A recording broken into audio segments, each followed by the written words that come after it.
ब्रह्मा जी का मोह भंग। एक बार भगवान श्री कृष्ण ग्वाल बालों के साथ भोजन कर रहे थे। उनके बछड़े हरी हरी घास के लालच में घने जंगल में दूर चले गए। जब ग्वाल बालों का ध्यान बछड़ों की तरफ गया तब वे भयभीत हो गए।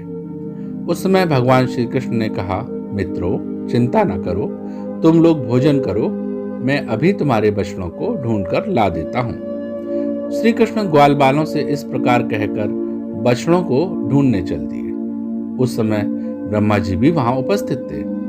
भगवान को ग्वाल बालों के साथ विचित्र लीला करते हुए देखकर उनके मन में मोह हो गया। उन्होंने भगवान श्री कृष्ण की परीक्षा लेने के लिए बछड़ों को चुरा लिया और जब भगवान श्री कृष्ण बछड़ों को ढूंढने चले गए तो ब्रह्मा जी ने ग्वाल बालों को चुराकर किसी गुफा में छिपा दिया।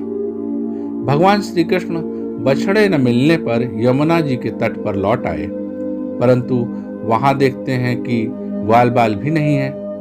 वे तुरंत जान गए कि यह सब ब्रह्मा जी की करतूत है। अब भगवान श्री कृष्ण ने अपने आप को ही ग्वाल बालों तथा बछड़ों के रूप में बना लिया। जिस प्रकार भगवान श्री कृष्ण ने ग्वाल बालों तथा बछड़ों के रूप में नंद आदि की गौशालाओं में प्रवेश किया तो कोई भी उन्हें पहचान न सका। गायें भी श्री कृष्ण रूप अपने अपने बछड़ों को दूने, स्नेह से चाटने और दूध पिलाने लगी। इस प्रकार भगवान श्री कृष्ण प्रतिदिन ग्वाल बालों तथा बछड़ों के रूप में वन जाते और संध्या के समय लौट आते। इस तरह पूरे 1 वर्ष का समय बीत गया। जब ब्रह्मा जी ब्रह्मलोक से लौटे तो उन्होंने श्री कृष्ण को ग्वाल बालों और बछड़ों के साथ पहले की भांति क्रीड़ा करते हुए देखा। वे सोचने लगे कि ग्वाल बालों और बछड़ों को तो मैंने चुराकर अपनी माया से अचेत करके गुफा में बंद कर दिया था, वे अब तक वहां सो रहे हैं, फिर उतने ही दूसरे बालक तथा बछड़े कहां से आ गए। ब्रह्मा जी अपनी माया से भगवान श्री कृष्ण को मोहित करने चले थे, परंतु स्वयं मोहित हो गए।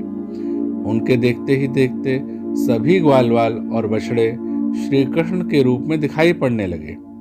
यह अत्यंत आश्चर्यमय दृश्य देखकर ब्रह्मा जी चकित रह गए।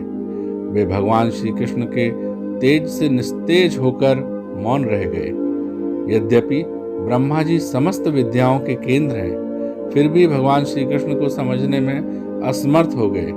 उनकी आंखें मूंद गईं। भगवान श्री कृष्ण ने ब्रह्मा जी की असमर्थता को देखकर अपनी माया का पर्दा हटा लिया। तब जाकर ब्रह्मा जी को वाह्य ज्ञान हुआ। ब्रह्मा जी ने देखा भगवान श्री कृष्ण जैसे पहले ग्वाल बालों और बछड़ों को ढूंढ रहे थे वैसे आज भी ढूंढ रहे हैं। वे अपने हंस पर से कूद पड़े और भगवान श्री कृष्ण के चरणों में दंड की तरह गिर पड़े। उनकी आंखों से अश्रुधारा गिरकर भगवान श्री कृष्ण के चरणों को भिगोने लगी। फिर बड़ी नम्रता से हाथ जोड़कर उन्होंने अपने अपराध के लिए क्षमा मांगी तथा ग्वाल बालों और बछड़ों को लौटा दिया। अंत में वे श्री कृष्ण का स्मरण करते हुए ब्रह्मलोक चले गए।